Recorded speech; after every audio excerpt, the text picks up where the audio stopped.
तस्तौसा news में अहम खबर से आपको आगाह करें। नवाई इलाके कोट मोही से जहां गुज़श्ता रात होने वाली बारिशों की वजह से तल कोट मोही में शदीद तुग़यानी के बहस इलाके में शदीद नुकसान पहुंचा है।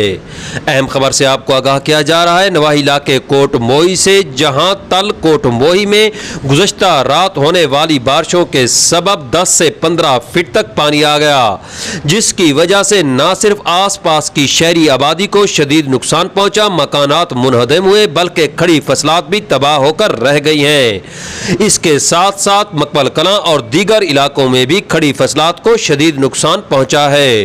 इस मौका पर मकीनों ने तस्तौसा न्यूज़ से गुफ्तगू करते हुए हुकूमत वक्त इंतजामिया, कमिश्नर डेरा गाजी खान, असिस्टेंट कमिश्नर तौसा से मुतालबा किया है कि फौरी तौर पर इलाके के लिए रिलीफ कैंप कायम किया जाए।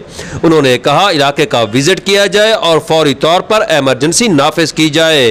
अहम खबर से आपको आगाह किया जा रहा है। कोट मोही तल में गुज़श्ता रात होने वाली बारिशों की वजह से 10 से 15 फीट तक पानी आ जाने की वजह से न सिर्फ मकानात मुनहदम हुए, खड़ी फसलात भी तबाह होकर रह गई हैं, जिसकी वजह से मकीनों ने तस्तौसा न्यूज़ से गुफ्तगू करते हुए कहा कि किसी भी वक्त बड़ा अलमिया रूनुमा हो सकता है। उनका कहना था कि हम मुतालबा करते हैं कि फौरी तौर पर इस जानिब तवज्जो दी जाए ताकि किसी भी आने वाली मुश्किल से बचा जा सके। सुहेल शहजाद, तस्तौसा न्यूज़, तौसा शरीफ।